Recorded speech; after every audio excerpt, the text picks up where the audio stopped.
books are important to LGBTQ readers, but we publish great books, and our books are great stories, and they're for everyone to read. It's an optimistic, post-apocalyptic tale from the future.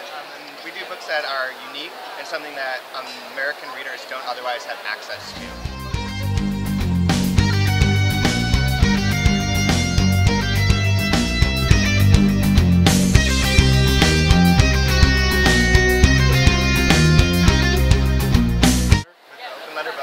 We are a press that's based at the University of Rochester that does all international literature. So we publish books from China, Iceland, we're doing a Danish literature series, a lot of Argentine and Chilean authors. And we do books that are unique and something that American readers don't otherwise have access to, both because they're written originally in a foreign language, and also we like to do books that are like special and are doing something new with the form of literature. Iceland is pretty hot these days. Yeah, our Icelandic books do really well, actually. It came about because I went there for the Reykjavik Fiction Festival, whatever you call it, a literary festival, and I fell in love with the country because it's so beautiful and wonderful. The people are so nice, and all great writers.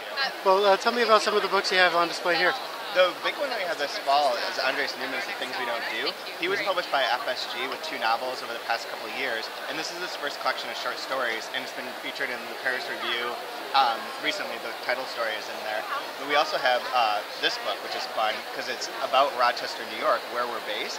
It was written by a Frenchman about the Fox sisters, who were the 3 girls who created spiritualism and believed that they were talking to the dead, but really were just conning everyone. Those are like 2 of the big books for this fall that are kind of spectacular. And I'm an editorial and marketing consultant for Bold Strokes Books, an LGBTQ publisher. We will celebrate our 11th birthday next week. Great. And we have an active list of about 1,000 titles.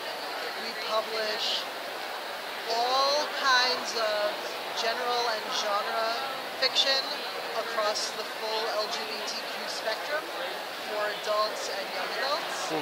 We have mystery, romance, all subgenres of both, sci-fi, the full gamut. We're thrilled to be at ALA. Is there increased interest these days with all the political issues? Absolutely. One of the things that we feel really strongly about is obviously our books are important to LGBTQ readers, but we publish great books, and our books are great stories, and they're for everyone to read.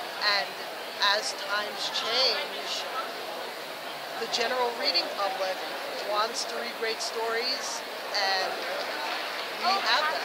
Well, we actually have an author, if you'd like to meet an author. Sure. Missouri? No, you're not interrupting. I'm sorry. This is an ambush interview. You're on camera.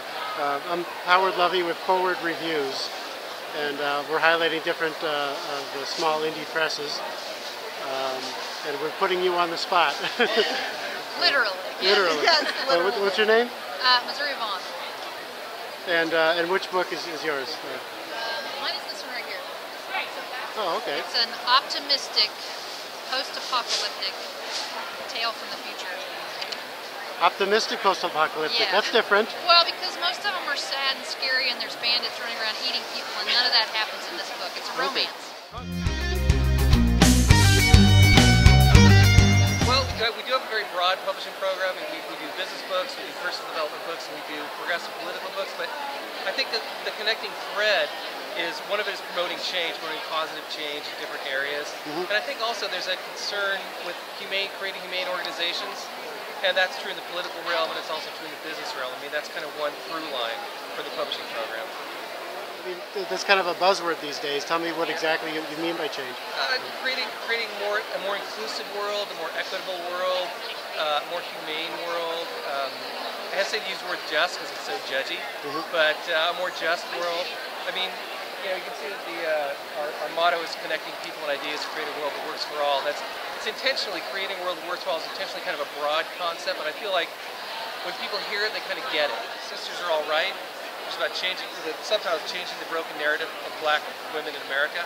And the author is talking about the way that black women have been stereotyped, these different stereotypes of servile, the servile mammy, the Jezebel, the angry black woman, the welfare queen. There's all these stereotypes that are being promoted in white and in the black community to a certain extent, things like hip hop. So she kind of takes that idea on and kind of deconstructs it and shows how black women can fight back against these destructive stereotypes. The book that we're giving away at the show, actually, Eat That Frog.